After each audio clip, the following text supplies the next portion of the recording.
Welcome to New View Advice. I'm your host, Amanda DeRocher, and I invite you to join me here each week as I offer advice on how to move through whatever problem or trauma is holding you back from living life to the fullest. Let's get started. Hey, beautiful soul. Welcome to New View Advice. I'm Amanda DeRocher, and if you're new here, this is a healing-centered advice podcast where I offer guidance for the healing journey. I don't believe I have all the answers you seek. I believe you have all the answers. You just may need a new view and a little help along the way. Thank you so much for tuning into today's episode. Today's episode is a follow-up episode to episode 90. Episode 90 was generational trauma, how to heal the impact of family and parental trauma. And I wanted to do a follow-up episode today because I wanted to do an episode where I specifically focus on how to honor our ancestors and their experiences while letting go of the guilt for leaving behind their suffering and trauma. Healing generational trauma involves taking the wisdom, lesson, and pearls from our ancestors and being comfortable leaving behind the suffering. Are you looking to heal from generational trauma but feel guilty moving forward? Are you afraid that by moving forward you could be forgetting the very real struggles of your ancestors? Or are you afraid if you don't continue to talk about it, what your ancestors went through or what your family has been through, then you're not honoring your family?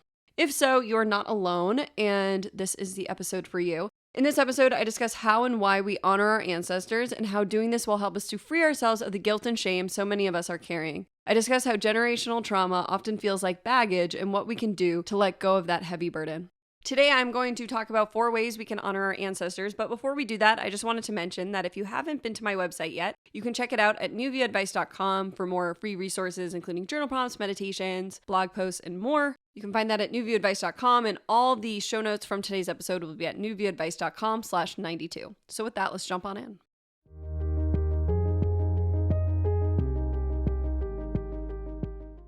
Today, I wanted to do a follow-up episode to episode 90 about generational trauma. In episode 90, I really focused on how many of us need to heal from the impact of generational trauma and how so many of our parents unknowingly pass down the impacts of their trauma and familial trauma. But today, I really wanted to focus on the experience of honoring our ancestors and letting go of the guilt so many of us are carrying.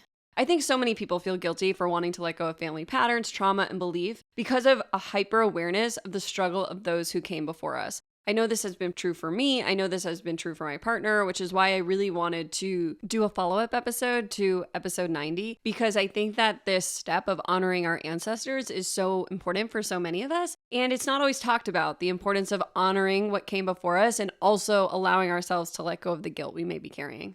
I think this can be so hard because many of our ancestors survived very real trauma, such as wars, genocide, slavery, the Holocaust, famine, poverty, injustices, racism, death, violence, and so much more. And when people experience traumatic events, they continue to carry those feelings and stories with them, and then they can pass them on to next generations. This is very often unconscious that they are passing on the trauma throughout the generations. I've talked about it in other episodes, but I think when we're traumatized or we're abused, there's this unresolved energy that lives within us and it has to go somewhere. So sometimes it ends up unconsciously or unknowingly being passed along through the generations because I believe that this trauma at some point needs to be witnessed and seen. And so it's passed on until somebody takes the time to view it, to look at it, and to honor it, and also to let it go. The metaphor that I like to use for generational trauma is think of generational trauma as a suitcase that was left at your front door by older generations. Most people see this suitcase as a reminder of the pain and suffering of their ancestors. Some people choose to open the suitcase, some people try to hide the suitcase, some people deny the suitcase, but most often, you know the suitcase is there and it just sits and takes up space within your house. You may find yourself carrying this suitcase from room to room, constantly looking for a place to put it. Sometimes it's hidden in the corner, sometimes it's the centerpiece of the room, but it's a piece of baggage passed from one generation to the next. There will be times when you put the suitcase in a closet, but then there could also be times that you put the suitcase in a closet, trying to ignore it, and then somebody from your family calls and reminds you about that suitcase that's sitting in the closet. Or a family member comes to visit and they take that suitcase right out. And so many of us continue to carry this suitcase throughout our life, even if we don't want it. And not only do we not want it, many times we feel guilty about not wanting it or even thinking about throwing it out or discarding it. And this is because we know that the contents of the suitcase are important and sometimes shouldn't just be thrown out and never looked at or acknowledged. And this is because we know the contents of the suitcase are important and they deserve to be looked at and shouldn't just be thrown out, even though that may be our first impulse, just to throw out this suitcase. So, because of this, we continue to stuff the suitcase somewhere in the house. But when healing, we realize that the healing journey is about cleaning out our house, redecorating our house, and choosing what we keep and what we want to let go of. The healing journey is about turning the lights onto our house, looking around, and beginning to choose what lives within our house. It's about taking responsibility for what is in our house. So the question for so many of us is, what is the right thing to do with the suitcase? How do we deal with it? I believe that the best thing we can do with the suitcase is to open it. We go through the contents of the suitcase and we really take it in. We honor what's in the suitcase. We honor what our ancestors and our family put in the suitcase, including the trauma and suffering. And we choose to clear what doesn't serve us, and we keep the contents of the suitcase that we choose, and we consciously and intentionally leave for the next generation only the contents that will help them thrive and grow. Maybe the suitcase has some photos that you want to hang on to, but other things that you no longer want to keep in the house. For example, to bring this back to reality, you may discard the fear that you've been carrying on and that's been passed through the generations, but you decide to keep the resiliency of your ancestors and choose to pass down that legacy of resilience and courage. We honor our ancestors because their real pain deserves respect, and oftentimes we can see them more clearly than someone on the outside of our family. We understand their experience because of the beliefs, stories, and way of being that's been passed through our family. We understand them, and it's easy for us to see the humanity in our ancestors. For example, in my own life, when I have worked to heal my own generational trauma, I have looked at my father and how he was raised, and how my father worked very hard to give me a certain type of life that he deemed acceptable. It was what he wanted for me. It has taken me years to accept that I'm not going to be who he wanted me to be, but I can understand and honor why he wanted those things for me and where those beliefs for him came from. But I've chosen to let go of the expectations he had for my life. But I've chosen to keep some of my father's great qualities that have been passed down to me, such as his work ethic, such as his moral code, such as his empathy for other people. Those were things in the suitcase that I decided to keep and that I hope to pass on to other generations. But things I decided to let go of, for example, are my father's anger. It's not that I don't feel angry, but I could see in myself that I reacted to people the way he reacted to me. And I can see that that is a generational pattern that I've chosen to let go of. I have a different relationship with my anger, and that's okay. It's okay for me to let go of the suffering of those who came before me, but I have taken the time to honor it, to see it, and to be with it.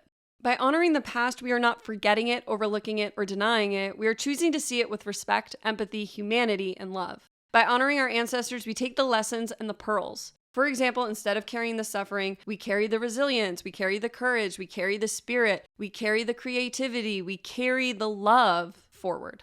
We see how strong our ancestors were. They may have not been perfect, but there is always a pearl within suffering. I think what heals so often is seeing the pain, feeling the pain, and releasing the pain, whatever that pain may be.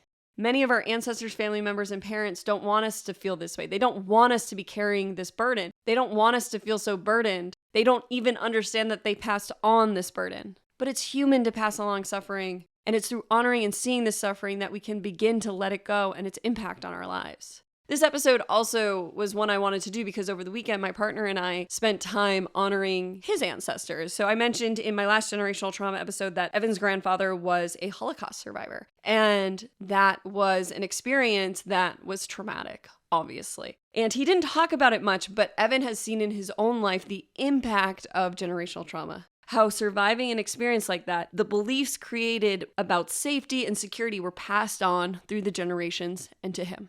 And so we spent time honoring his grandfather this weekend, honoring the experience. And we were talking about that his grandfather most definitely doesn't want Evan to live in fear and live in this place of feeling unsafe and like worrying about security so much. That wasn't the legacy his grandfather meant to pass on. His grandfather was incredibly kind, incredibly grounded, patient, and loving in spite of everything he survived. He built a life for himself from scratch. That's admirable. He came to America with nothing and he thrived. It wasn't easy by any means, but he built for himself, brick by brick, the life that he had for the rest of his life. And that's what Evan wants to take forward.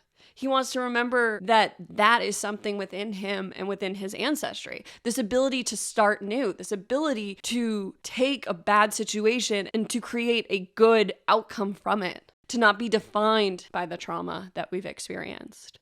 And so I think that's a big part of honoring, is that we want to take the time to understand that so often our family members and our ancestors aren't consciously passing this fear forward. But the fear lives within them and it's just passed on. So when we're letting it go, it's not dishonoring them, it's actually honoring them because we're seeing it. We're allowing ourselves, like I said, to open that suitcase and to look at it and to take time with it, which very often when it comes to generational trauma, no one looks at it. No one acknowledges it. It's just a suitcase that remains in the house, but it's like having this huge suitcase that nobody's talking about, but it's taking up half the room. At some point, somebody needs to take the time to look at it. So when healing generational trauma, very often the feeling of guilt is present. And I wanted to talk about guilt because I think it's very common when healing generational trauma, because I think that many of us can have the thoughts like, if I move on, am I dishonoring my family? Or am I a bad child? Am I ungrateful? Am I allowed to move forward? Will my ancestors' suffering be in vain? What does it mean to let this go? If I let this go, am I a bad family member? And the truth is, it's not your responsibility to carry these burdens of the past. But I do find in healing, it is important to honor the past. And that can be our own personal past or the past of our ancestors. But with that said, many of us feel guilty letting go of the past. We feel guilty being happy or trusting or lighter than our family members and our ancestors. We feel guilty going in a new way. We feel guilty even seeing this ancestral trauma because maybe it's been narrated to us as something we should be grateful for, but actually it's something that feels like a burden. Honoring our ancestors and the suffering of the past is about making space for the pain, seeing it, witnessing it, and letting go of the guilt and burdens attached to it. When we let something go, it doesn't mean we forget it. As I mentioned with Evan, we were recently talking about that when he lets go of the heaviness of generational trauma, it doesn't mean he forgets what his family went through. It means that he isn't consumed by it. He doesn't carry it as a shield against the world. Instead, he's able to see it, hold space for it, and speak up when necessary. It's not that he looks in the world for anti-Semitism, but he will continue to honor his family by standing up for it if he finds himself in a situation where there's anti-Semitism. But he's not going to look out in the world and assume everybody's anti-Semitic. He doesn't have to carry that burden. It's the same with our own traumas. For example, in my life as I heal from rape, it's not that I forget what happened to me. I don't. I'm just not consumed by it. I'm just not constantly living from a traumatized place. I'm not so hyper-vigilant anymore. I don't assume that every person around every corner is trying to hurt me anymore.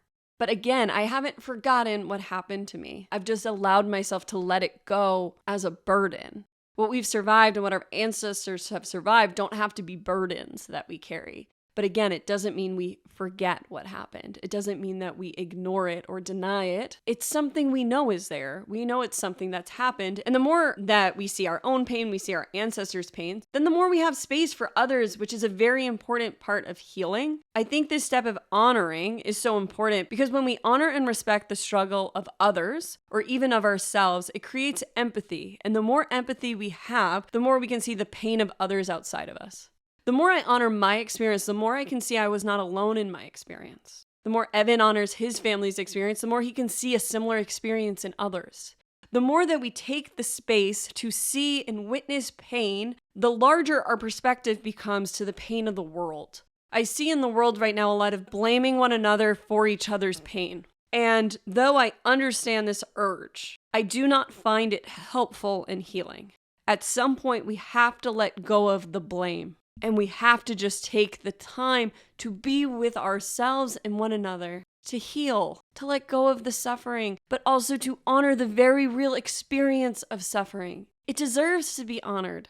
No human deserves to suffer, but we live on a planet with so much suffering. And I just think that right now in the world, I see this blaming and this shaming and this demanding to be seen in suffering. And I get it. Like I said, I used to be that way. When I was first healing from sexual assault and rape, God, all I wanted to do was talk about it. I wanted people to get it. I just wanted people to get it. But what I found over and over again is that people didn't get it. People didn't meet me where I wanted to be met.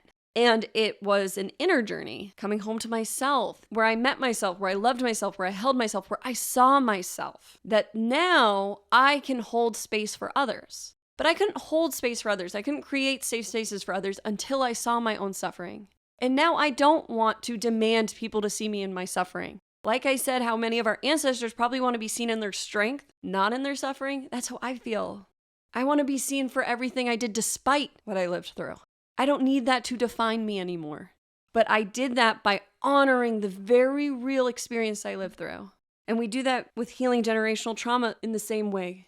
Our ancestors and ourselves and our families deserve to have that real suffering seen, held, and witnessed. And it's also not your burden to carry anymore.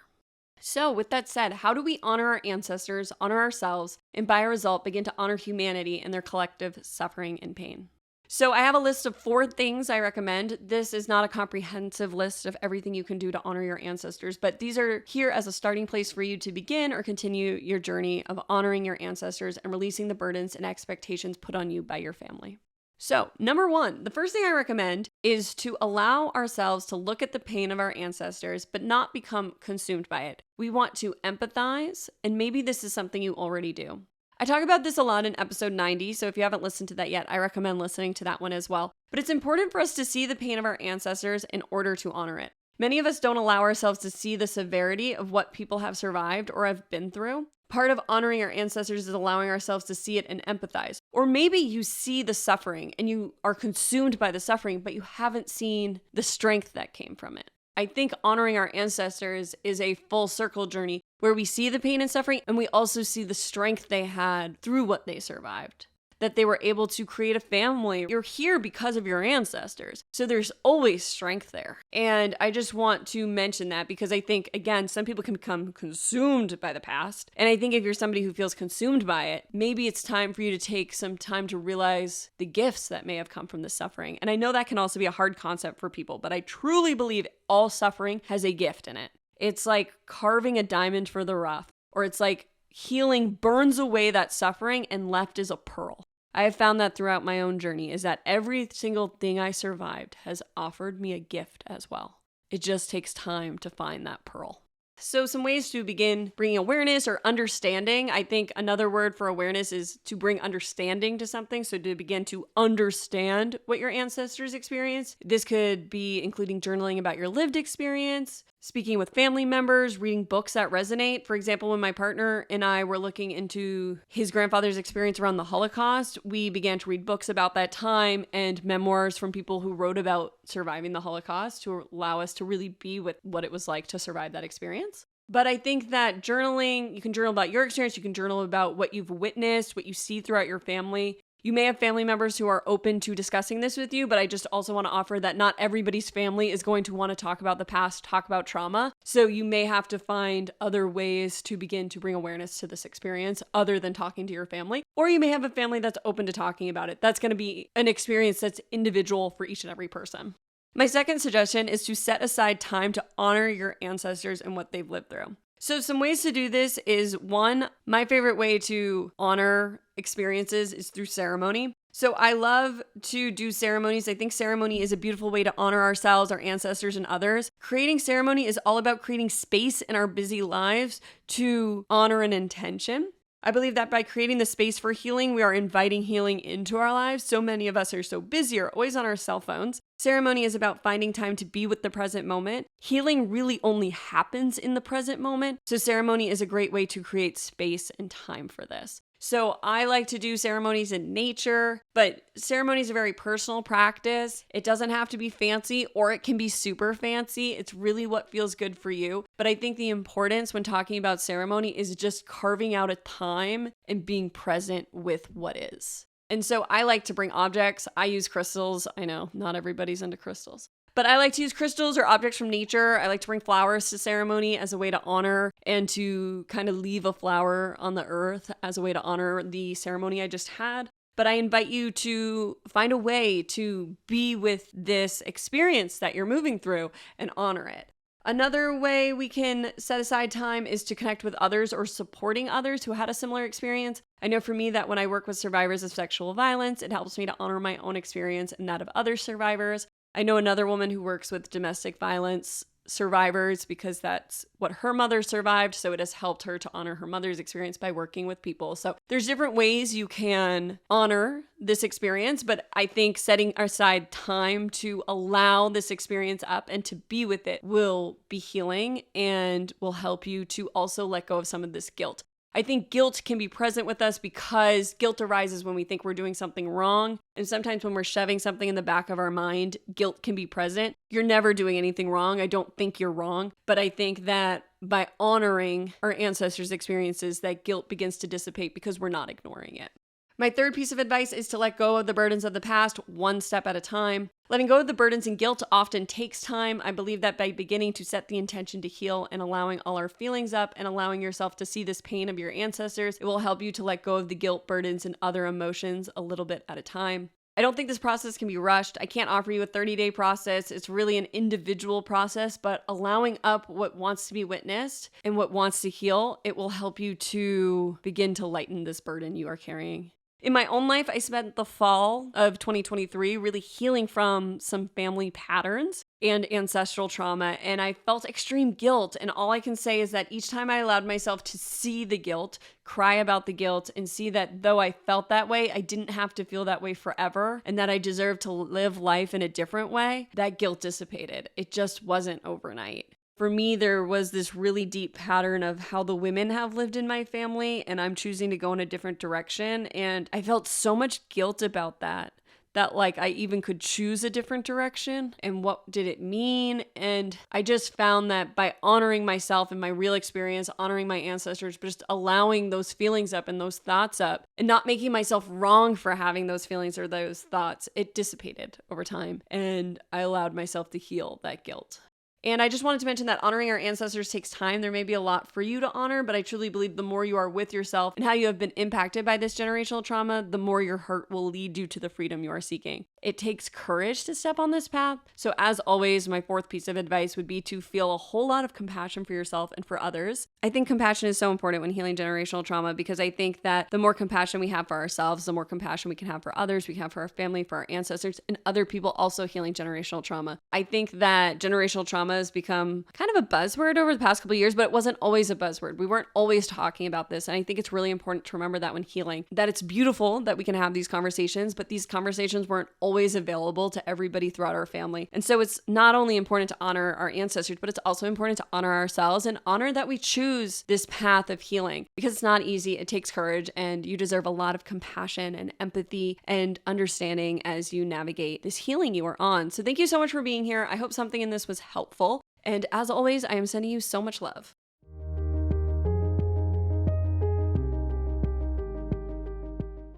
Thanks again for joining me for another episode of New View Advice. As always, I'm so grateful to have these conversations with you. And thank you for listening to today's episode about honoring our ancestors and freeing ourselves of guilt of the past. If you haven't already, I invite you to leave a 5-star rating for New View Advice and to subscribe to the podcast. Ratings and subscribers help to bring more people to the podcast and help me to continue growing and creating more content. Thank you so much for rating the podcast and subscribing to the podcast because when you subscribe, you'll be notified every time I release an episode, and I release a new episode every Wednesdays. So thank you again for joining me for another episode of New View Advice. As always, I hope I was able to offer you a new view on whatever you may be going through. Sending you all my love. See you next time.